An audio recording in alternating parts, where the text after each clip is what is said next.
வணக்கம் எல்லாருக்கும். என் பேரு சௌந்தர்யா லட்சுமி நாராயணன். உங்க எல்லாரையும் க்ரோ தமிழ் யூடியூப் சேனலுக்கு வரவேற்கிறேன். நீங்க புதுசா ஒரு சிட்டிக்கு ஹையர் ஸ்டடீஸ்க்கு போலான் இருக்கீங்களா? முதல் வேலை கிடைச்ச ஒரு சிட்டிக்கு போலான் இருக்கீங்களா? இப்பதான் கல்யாணம் ஆகி புதுசா ஒரு வீட்டுக்கு ஷிஃப்ட் ஆகலான் இருக்கீங்களா? நீங்க ஒரு அபார்ட்மெண்ட்டை ரெண்ட்ல எடுக்கலாம் அப்படின்னு இருக்கீங்களா? இதுதான் உங்களோட கேஸ்னா நீங்க கரெக்டான இடத்துக்கு வந்திருக்கீங்க. ஒரு அபார்ட்மெண்ட் ரெண்ட் எடுக்கிறதுக்கு முன்னாடி நிறைய விஷயங்களை தெரிஞ்சுக்கணும். அந்த அபார்ட்மெண்ட்டை ரெண்ட் எடுக்கிறது அவ்வளோ சுலபமான ஒரு விஷயம் அப்படின்னு கிடையாது. பட் கண்டிப்பா எக்ஸைட்டிங்கா இருக்கும். ஃபைனலா நமக்கு பிடிச்ச இடத்துல நம்மளுடைய ஓன் ரூல்ஸ்ல நமக்கு பிடிச்ச மாதிரி டெக்கரேட் பண்ணி வாழலாம்.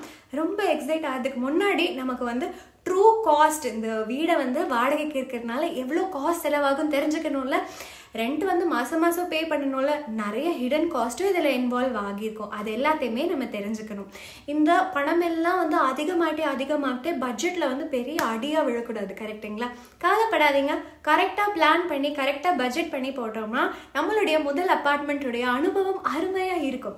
இந்த காணொலியில் நம்ம காஸ்ட் ஆஃப் ரெண்டிங் ஒரு அப்பார்ட்மெண்ட்டுக்கு தான் சொல்ல போகிறோம். அந்த அப்பார்ட்மெண்ட்டை எஸ்பெஷலி நீங்கள் ஃபர்ஸ்ட் டைம் ரெண்ட் பண்ணுறீங்க அப்படின்னா சில விஷயங்களும் உங்களுக்கு தெரிஞ்சிருக்கணும்.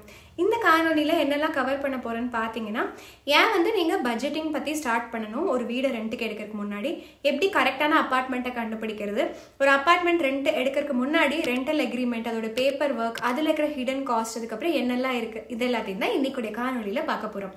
வாங்க காணொலிக்குள்ளே போகலாம். அதுக்கு முன்னாடி மறக்காமல் லைக் பட்டனை தட்டிடுங்க, சப்ஸ்கிரைப் பண்ணிடுங்க, நோட்டிஃபிகேஷன்ஸை டர்ன் ஆன் பண்ணிடுங்க. அப்போ தான் நாங்கள் போஸ்ட் பண்ணுற எல்லா அருமையான கண்டென்ட்டையும் நீங்கள் பார்க்க முடியும்.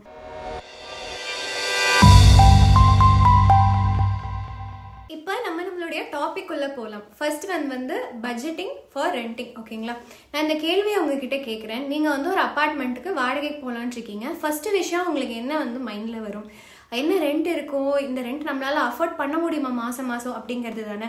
இதை இன்னும் தெளிவாக புரிஞ்சுக்கிறதுக்காக உங்களுடைய மந்த்லி இன்கம் என்ன, மந்த்லி என்ன செலவுகள் இருக்குன்னு எழுதிக்கோங்க. எல்லா செலவுகளையும் எழுதுங்க. யூட்டிலிட்டிஸு, கிராசரி வாங்குறது, கேஸு கட்டுறது, லோன் பேமெண்ட், ஃபோன் பில்ஸ், இது எல்லாத்தையுமே ஆட் பண்ணிக்கோங்க. அதுக்கப்புறமா மந்த்லி நம்ம வெளியே ஃப்ரெண்ட்ஸ் கூட போவோம், படத்துக்கு போவோம், என்டர்டெயின்மெண்ட் போவோம், அதையும் மறக்காமல் ஆட் பண்ணிடுங்க.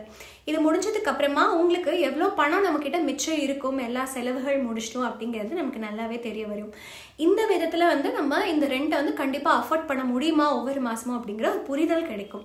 ஃபார் இன்ஸ்டன்ஸ் நீங்கள் ஹைதராபாத்தில் இருக்கீங்கன்னு வச்சுக்கலாம். உங்களுக்கு புதுசாக ஒரு வேலை கிடைச்சிருக்கு. நீங்கள் அதனால சென்னைக்கு ஷிஃப்ட் ஆகிறீங்க. உங்களுக்கு ஒரு 2 BHK அப்பார்ட்மெண்ட் சென்னையில் ரெண்ட் பண்ணணும்னு ஆசை. இதுக்கு நம்ம சாம்பிளாக ஒரு பட்ஜெட் கிரியேட் பண்ணலாங்களா? வாங்க. நெட் மந்த்லி இன்கம் உங்களுக்கு 50,000 ரூபாய் கிடைக்குது. காய்கறிக்கு 5,000 ரூபாய் செலவு பண்ணுறீங்க, கேஸுக்கு 1000 ரூபாய் செலவு பண்ணுறீங்க, மீதி யூட்டிலிட்டிஸ்க்கு 3000 ரூபாய் செலவு பண்ணுறீங்க, மீதி மிஸ்லேனியஸ் செலவுகள், என்டர்டெயின்மெண்ட் அதெல்லாம் 6000 ரூபாய். இப்போ மிச்சம் இருக்கிற பணம் 35,000 ரூபாய். எல்லா செலவுகளையும் முடிச்சுட்டு 35,000 ரூபாய் இருக்கும். அப்புறம் 10,000 ரூபாய் நீங்கள் எப்போவுமே மாதம் சேமிக்கணும் அப்படின்னு சொல்லிட்டு வச்சுருக்கீங்க. அதனால இப்போ 25,000 ரூபாய் தான் உங்ககிட்ட இருக்கும். ஸோ உங்களால் 25,000 ரூபாய்க்கு அதிகமாக ரெண்ட் இருக்கிற இடத்த அஃபோர்ட் பண்ண முடியாது. ஸோ இப்போ எவ்வளோ அஃபோர்ட் பண்ண முடியும் அப்படின்னு தெரிஞ்சிருச்சுல. அடுத்த ஸ்டெப் என்னன்னு பார்த்தீங்கன்னா, கரெக்டான அப்பார்ட்மெண்ட்டை கண்டுபிடிக்கிறது. எப்படி கரெக்டான அப்பார்ட்மெண்ட்டை கண்டுபிடிக்கிறதுன்னு உங்களுக்கு கேள்வி இருக்கும். எதர் புரோக்கர் கிட்ட போகலாம், இல்லை நீங்கள் நீங்களே ஒரு அப்பார்ட்மெண்ட்டை எப்படியாவது கண்டுபிடிக்கலாம்.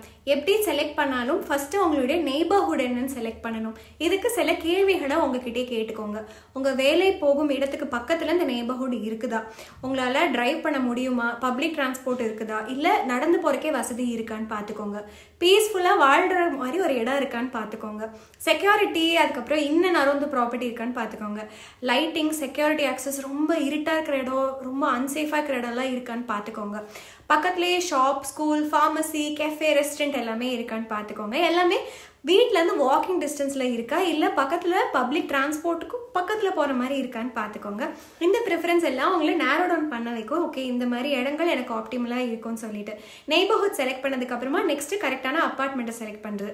அப்பார்ட்மெண்ட் போயிட்டு செக் பண்ணும்போது இம்பார்ட்டண்ட்டாக நீங்கள் என்ன பண்ணணும்னா, ஃபிசிக்கலாக இன்ட்ரோஸ்பெக்ஷன் பண்ணுங்கள். அப்பார்ட்மெண்ட்டில் ஃபர்னிச்சர் எல்லாம் நல்லா இருக்கா, பூச்சி எல்லாம் இருக்கா, ஏதாவது ஃபிக்ஸ் பண்ணுமா, நம்ம எலக்ட்ரிக்கல் சானிட்டரி ஃபிட்டிங்ஸ் எல்லாம் நல்லா இருக்கா, இதெல்லாம் பண்ணிங்க அப்படின்னா நம்ம அப்பார்ட்மெண்ட்டில் வாழ போகிற இடத்துல எவ்வளோ ரிப்பேர் பண்ணணும் அப்படிங்கிற செலவை நோட் பண்ணி வச்சுக்கலாம். அப்பார்ட்மெண்ட் எப்படி இருக்குன்னு தெரிஞ்சுக்கிறதுக்கு அப்புறமா அப்பார்ட்மெண்ட் சொசைட்டில என்ன அமெனிட்டிஸ்லாம் நமக்கு கொடுக்குறாங்க அப்படின்னு தெரிஞ்சுக்கோங்க.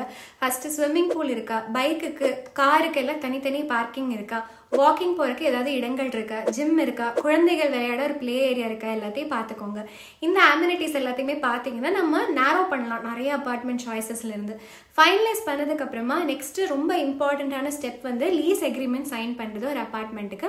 லீஸ் அக்ரிமெண்ட்டை நம்ம புரிந்து கொள்ள வேண்டும். ரெண்ட்னா என்ன, லீஸ் அக்ரிமெண்ட்னா என்னங்கிறதையும் நம்ம தெரிஞ்சுக்கணும். லீஸ் அக்ரிமெண்ட் வந்து ஒரு லீகல் கான்ட்ராக்ட், லேண்ட்லார்டுக்கும் டெனண்ட்டுக்கும் ஒரு ஃபிக்ஸ்டு பீரியடுக்கு வந்து எழுதுறது. லீஸ் அக்ரிமெண்ட்ல சில டேர்ம்ஸ் அண்ட் கண்டிஷன்ஸ் இருக்கும். ரெண்டு பார்ட்டியும் ஓகே சொல்லி சைன் பண்ணுவாங்க. யூஸ்வலாக அக்ரிமெண்ட் வந்து 12 மாதத்துக்கு ஒருக்க மாறிட்டே இருக்கும். இந்த கான்ட்ராக்ட் இருக்கிறது மட்டும் சஃபிஷியன்ட் கிடையாது. நம்ம வந்து இதை ரெஜிஸ்டர் பண்ணணும். இதை வந்து லேண்ட்லார்ட் அண்ட் டெனண்ட்டுக்கு மூலமாக ரெஜிஸ்டர் பண்ணணும். அதுக்கப்புறமா தேவையான அத்தாரிட்டிஸ் எல்லாத்தையும் கான்டாக்ட் பண்ணி நோட்ரியும் வாங்கி வைக்கணும். நோட்ரைசேஷன் வாங்குறதுக்கு நம்ம வந்து ஒரு ரெஜிஸ்ட்ரேஷன் ஃபீ பே பண்ணணும். அப்ளிகபிள் ஸ்டாம்ப் டியூட்டியும் பே பண்ணணும். ஸ்டாம்ப் டியூட்டி வந்து நீங்கள் எந்த ஸ்டேட்டில் வாழ போகிறீங்களோ அந்த ஸ்டேட்டுக்கு பொறுத்து மாறும். நீங்கள் registration and stamp duty charges வந்து பே பண்ணதுக்கு அப்புறமா உங்களுடைய ரெண்ட் அக்ரிமெண்ட் வந்து ரெஜிஸ்டர்ட் டீடாக மாறிடும். டெனண்ட் வந்து இதை வந்து டீடை அட்ரஸ் ப்ரூஃபாக நம்ம யூஸ் பண்ணிக்கலாம். சரிங்களா? இப்போ ஒரு கேள்வி என்னன்னா, என்ன கிளாஸ் வந்து இந்த அக்ரிமெண்ட்ல வரும் அப்படிங்கிறது தான். ஃபர்ஸ்ட் வந்து டியூரேஷன், ஓகேங்களா? அப்புறம் ரெண்ட் பீரியட் என்ன அப்படின்னு சொல்லும், மந்த்லி ரெண்ட் எவ்வளோ சொல்லும், செக்யூரிட்டி டெபாசிட் எவ்வளோ அப்படின்னு இருக்கும். அப்புறம் ரெண்ட் லேட்டாக கொடுத்தா என்ன பெனால்ட்டி அப்படிங்கிறது இருக்கும். அடிஷ்னல் சார்ஜஸ், இந்த மெயின்டெனன்ஸ்லாம் இருக்கும்ல அப்பார்ட்மெண்ட்டில், அது வந்து நான் கட்டணுமா லேண்ட்லார்ட் கட்டணுமானோ இருக்கும். ஏதாவது டேமேஜஸ் இல்லை, ரிப்பேர் இருக்கா, அதுக்கப்புறம் டெனண்ட்டுடைய ரைட் எல்லாம் என்ன, லேண்ட்லார்ட்ஸுடைய ரைட்ஸ் என்ன, இது எல்லாமே இருக்கும். நீங்கள் செக்யூரிட்டி டெபாசிட்டு, மெயின்டெனன்ஸ் சார்ஜ் எல்லாமே என்னென்ன அப்படின்னு சொல்லிட்டு நீங்கள் கேட்டிருப்பீங்க. நம்ம இதை டீட்டெயில்டாக கவர் பண்ணுவோம் பின்னாடி. உங்களுக்கு இப்போ ரெண்டல் அக்ரிமெண்ட் என்ன அப்படின்னு புரிஞ்சதுக்கு அப்புறமா இந்த டாக்குமெண்ட்ஸ் வந்து சிலதெல்லாம் லேண்ட்லார்ட் கேட்பாரு வீட்டை வந்து ரெண்ட்டுக்கு கொடுக்கறதுக்கு முன்னாடி. அந்த பேப்பர் ஒர்க் என்னன்னு பார்த்துடலாம். நீங்கள் ஒரு அப்பார்ட்மெண்ட்டுக்கு போகிறதுக்கு முன்னாடி லேண்ட்லார்ட் வந்து சில டாக்குமெண்ட்ஸ் உங்ககிட்ட கேட்பாரு. ஃபர்ஸ்ட் விஷயம் வந்து ப்ரூஃப் ஆஃப் ஐடென்டிட்டி. நீங்கள் ஐடென்டிட்டி ப்ரூஃப் வந்து கவர்மெண்ட் இஷ்யூட் ஐடி கார்டு ஏதாவது கொடுத்துக்கலாம். அது ஆதார் கார்டோ, பாஸ்போர்ட்டோ, டிரைவர்ஸ் லைசன்ஸோ இல்லை ஓட்டர் ஐடி கார்டோ கொடுத்துக்கலாம். அப்புறமா ப்ரூஃப் ஆஃப் அட்ரஸ் ரெண்டாவது. இந்த டாக்குமெண்ட் வந்து உங்களுடைய பெர்மனன்ட் இல்லைன்னா கரண்ட் அட்ரஸ் இருக்கும். இது வந்து Aadhaar card, passport, utility bill இல்லைன்னா பேங்க் ஸ்டேட்மெண்ட் இதில் ஏதாவது வந்து கொடுத்துக்கலாம். மூணாவது ப்ரூஃப் ஆஃப் இன்கம். இதுக்கு வந்து உங்களுடைய சேலரி ஸ்லிப் இல்லைன்னா பேங்க் ஸ்டேட்மெண்ட் இல்லைன்னா இன்கம் டேக்ஸ் ரிட்டர்னே நீங்கள் கொடுத்துக்கலாம். ஒரு அப்பார்ட்மெண்ட் ரெண்ட்டுக்கு எடுக்கிறோம் அப்படின்னா அதில் இருக்கிற ஹிடன் காஸ்ட் எல்லாம் என்ன அப்படிங்கிறத இப்போ புரிஞ்சுக்கொள்ளலாம். ஓகேங்களா? ஒரு வீடு ரெண்ட்டுக்கு போறீங்கன்னா ஃபர்ஸ்ட் ஹிடன் காஸ்ட் வந்து ப்ரோக்கரேஜ் கமிஷன். ஃபர்ஸ்ட் ஃபார்மோஸ்ட் வந்து நீங்கள் அப்பார்ட்மெண்ட் பார்க்குறீங்கன்னா ப்ரோக்கர் மூலமாக பார்க்கலாம். அதுக்கப்புறம் அவங்க மூலமாக ஃபைனலைஸ் பண்ணிங்கன்னா நீங்கள் ப்ரோக்கரேஜ் ஃபீஸ் வந்து பே பண்ணணும். கொஸ்டின் வந்து எவ்வளோ ப்ரோக்கரேஜ் உங்களால் பே பண்ண முடியும் அப்படிங்கிறது தான். ஒரு சிட்டிக்கும் இந்த காஸ்ட் வந்து வேரி ஆகும். இப்போ கேள்வி என்ன அப்படின்னு பார்த்தீங்கன்னா, எவ்வளோ ப்ரோக்கரேஜ் உங்களால் வந்து எடுத்துக்க முடியும் அப்படிங்கிறது தான். இந்த காஸ்ட் வந்து சிட்டி டு சிட்டி வேரி ஆகும். ஒரு மந்த் ரெண்டோ இல்லைன்னா ஹாஃப் மந்த் ரெண்டோ கேட்பாங்க. ப்ரோக்கரேஜ் ஸ்னாப்ஷாட் வேறு வேறு சிட்டிஸ்க்கு என்ன அப்படின்னு சொல்லிட்டு பார்க்கலாம். நகரங்கள் ஃபீஸ். மும்பையில் வந்து 1 to 3 months ரெண்ட் கேட்பாங்க. டெல்லியில் 1 month ரெண்ட், கொல்கத்தாவில் 1 month ரெண்ட், சென்னையில் 1 month ரெண்ட், பூனேல 1 to 2 months ரெண்ட் கேட்பாங்க. இப்போ நம்மளோட முன்னாடி பார்த்த எக்ஸாம்பிளை நம்ம கண்டினியூ பண்ணலாம். நீங்கள் ஹைதராபாத்தில் இருக்கீங்க, உங்களுடைய பேரண்ட்ஸ் கூட புதுசாக ஒரு வேலை கிடைக்குது, நீங்கள் சென்னைக்கு ஷிஃப்ட் ஆகிறீங்க. நீங்கள் 2 BHK அப்பார்ட்மெண்ட் சென்னையில் வேணும்னு சொல்லிட்டு பார்த்துட்டு இருக்கீங்க. நீங்கள் ஃபைனலைஸ் பண்ணிக்கிங்க ஒரு அப்பார்ட்மெண்ட்டை ஒரு புரோக்கர் மூலமாக. ரெண்ட் வந்து 25,000 ரூபாய். ஸோ அப்போ உங்களுடைய புரோக்கரேஜ் சார்ஜ் என்ன இருக்கும்? இந்த டேபிள் படி பார்த்தோம் அப்படின்னா உங்களுடைய புரோக்கரேஜ் சார்ஜ் வந்து 25,000 ரூபாயா இருக்கும். ரெண்டாவது and most important hidden cost என்னன்னு பார்த்தீங்கன்னா செக்யூரிட்டி டெபாசிட். லேண்ட்லார்ட் வந்து உங்ககிட்ட செக்யூரிட்டி டெபாசிட் கேட்பாரு அப்பார்ட்மெண்ட்டை ரெண்ட்டுக்கு கொடுக்கறதுக்கு முன்னாடி. இந்த செக்யூரிட்டி டெபாசிட் வந்து யூஸ்வலாக எதுக்கு எடுக்கிறாங்க அப்படின்னா, நம்ம ஸ்டே பண்ணும் போது தான் டேமேஜ் பண்ணிட்டோம் அப்படி, அப்புறம் இல்லை நம்ம வந்து ரெண்ட் பே பண்ணாமல் ஓடி போயிட்டோம் அப்படின்னா அதை வச்சுக்கிறதுக்காக செக்யூரிட்டி டெபாசிட் கேட்பாங்க.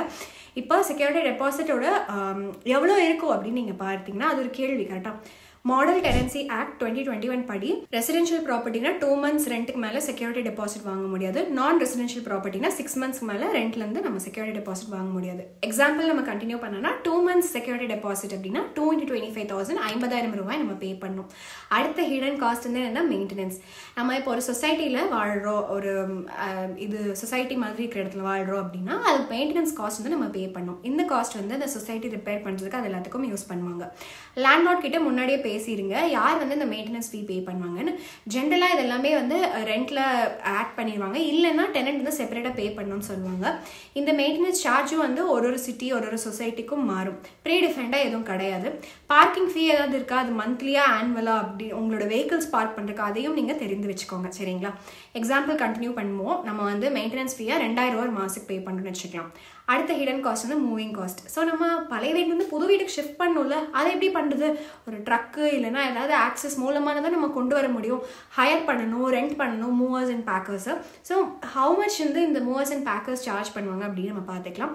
சார்ஜஸ் வந்து எதுக்கு அப்படின்னா ஹைதராபாத்லேருந்து நம்ம சென்னைக்கு ஷிஃப்ட் பண்ணுறதுக்கு நம்ம வந்து ஏதாவது ஒரு மூவர்ஸ் அண்ட் பேக்கேஜஸ் வந்து நம்ம சூஸ் பண்ணிக்கலாம். சார்ஜஸ் எவ்வளோ பார்க்கலாம். 1 BHKக்கு 15,000 to 25,000 ஆகும். 2 BHKக்கு 18,000 to 30,000. 3 BHKக்கு 22,000 to 35,000. சில கூட்ஸ் இருந்துச்சுன்னா 12,000 to 20,000. கார்னா 7,000 வந்து 10,000 ரூபாய். பைக்னா 4,000லேருந்து 6,500 ரூபா வரைக்கும் ஆகும். நம்ம எக்ஸாம்பிள் கண்டினியூ பண்ணலாம். மூவிங் காஸ்ட் வந்து 18,000லேருந்து 30,000 ரூபாயாக இருக்கும். நம்ம காஸ்ட் வந்து 20,000 அப்படின்னு நம்ம ஒரு காமன் காஸ்ட் எடுத்துக்கலாம். இப்போ true cost of renting, first time apartment rent எடுக்கும்போது எவ்வளோ அமௌண்ட் நம்ம செலவு பண்ணுவோம்னு பாருங்களேன்.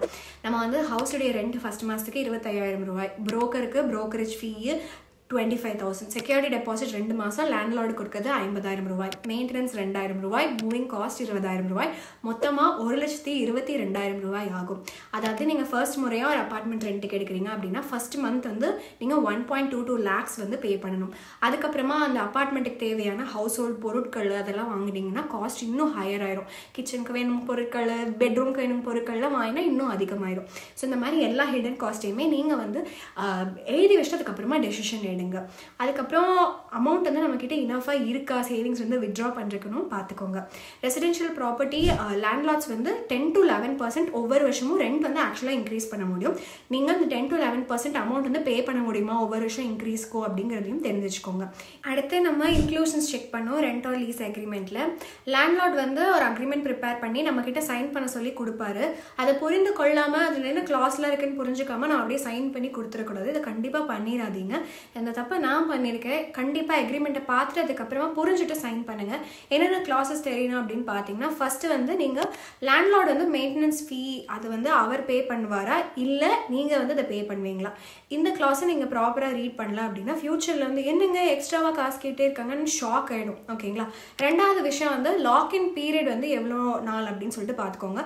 அது எப்படின்னா மினிமம் இவ்வளோ நாள் வந்து நீங்கள் கண்டிப்பாக ஸ்டே பண்ணணும். யூஸ்வலாக 1 year வந்து சொல்லுவாங்க. நீங்கள் ரெண்ட்டுக்கு வந்தீங்கன்னா இவ்வளோ நாள் கண்டிப்பாக இருக்கணும்னு சொல்லுவாங்க. அடுத்தது வந்து என்னென்னு பார்த்தீங்கன்னா செக்யூரிட்டி டெபாசிட் கிளாஸை வந்து நீங்கள் படிச்சு பாருங்கள். மாடல் டெனன்சி ஆக்ட் படி டெபாசிட் வந்து மந்த்லி ரெண்ட்டை விட 2 timesக்கு எக்ஸீட் ஆகக்கூடாது. அதை கரெக்டாக படித்து பார்த்துருங்க. அதுக்கப்புறம் உங்களுடைய செக்யூரிட்டி டெபாசிட்டை ஹவுஸ் வெக்கேட் பண்ணும்போது கிடைக்கணும். ஓகேங்களா. கேர்ஃபுல்லாக நீங்கள் வந்து செக்யூரிட்டி டெபாசிட்டு ரெண்ட் எவ்வளோ சார்ஜ் பண்ணுறாங்க அப்படிங்கிறத வந்து அக்ரிமெண்ட்டை பார்க்குறதுக்கு அக்ரிமெண்ட்டை சைன் பண்ண முன்னாடி பார்த்துருங்க. ஓகேங்களா. அதுக்கப்புறம் எவிக்ஷன் கிளாஸும் நீங்கள் தெரிஞ்சுக்கணும். அது வந்து நோட்டீஸ் பீரியட் வந்து லேண்ட்லார்டுக்கு நீங்கள் எவ்வளோ நாள் முன்னாடி சொல்லணும். வீடு வந்து வெக்கேட் பண்ணுறதுக்கு லேண்ட்லார்டு வந்து உங்களை போக சொல்கிறாங்கன்னா எவ்வளோ நாளைக்கு முன்னாடி சொல்லணுங்கிறது இந்த எவிக்ஷன் கிளாஸ். ஒரு அப்பார்ட்மெண்ட்டை ரெண்ட் பண்ணுறது கொஞ்சம் கன்ஃபியூசிங்காக இருக்கும் ஃபர்ஸ்ட் டைம். இந்த டிப்ஸ் எல்லாத்தையும் ஞாபகம் வச்சுக்கோங்க. ரெண்டல் அக்ரிமெண்ட் சைன் பண்ணுறதுக்கு முன்னாடி தரோவாக ரீட் பண்ணிடுங்க. ஏதாவது டவுட்ஸ் இல்லைன்னா கேள்விகள் இருந்தால் உங்களுடைய லேண்ட்லார்ட் கிட்ட மறக்காமல் கேளுங்க. இது வந்து சேஃபாக இருக்கிறது பெட்டர் கிடைக்குங்களா. ரெண்ட்டுக்கு கூட சேர்த்து மீதி காஸ்ட் எல்லாம் அசோசியேட் ஆகிருக்கும் ஒரு அப்பார்ட்மெண்ட் ரெண்ட் பண்ணணும்னா. ஸோ அந்த ஹிடன் காஸ்ட் என்ன, ப்ரோக்கரேஜ் கமிஷன் என்ன, மெயின்டெனன்ஸ் சார்ஜ் என்ன, செக்யூரிட்டி டெபாசிட் என்ன எல்லாத்தையும் தெரிஞ்சுக்கோங்க. நீங்கள் இந்த காஸ்ட் எல்லாத்தையுமே அவேராக உங்கள் மைண்டில் வச்சுக்கோங்க. இந்த ரெண்டல் அக்ரிமெண்ட்டை சைன் பண்ணுறதுக்கு முன்னாடி நீங்கள் அட்வென்ச்சரஸாக ஃபீல் பண்ணுறீங்க அப்படின்னா ஏன் நீங்கள் போய் லேண்ட்லார்ட் கிட்ட நெகோசியேஷன் கூட லைட்டாக பண்ணி பார்க்கலாம். ஒரு பெட்டர் டீல் கூட கிடைக்கும் உங்களுக்கு அப்பார்ட்மெண்ட் காஸ்ட் எல்லாத்தையும் பொறுத்த வரைக்கும். இன்னைக்குடைய காணொலியோட எண்டுக்கு வந்துட்டோம். இந்த காணொலி உங்களுக்கு ரொம்ப பிடிச்சிருக்கும்னு நினைக்கிறேன். மறக்காம லைக் பண்ணிடுங்க. உங்க நண்பர்கள் யாரெல்லாம் புதுசாக கல்யாணம் ஆயிருக்காங்களோ இல்லை புதுசாக ஜாப் வாங்கியிருக்காங்களோ எல்லாருக்கும் ஷேர் பண்ணிடுங்க. மறக்காம க்ரோ தமிழ் யூடியூப் சேனலுக்கு சப்ஸ்கிரைப் பண்ணிடுங்க. இன்னும் ஒரு அருமையான காணொலியில நம்ம எல்லாரும் சந்திக்கலாம். நன்றி, வணக்கம்.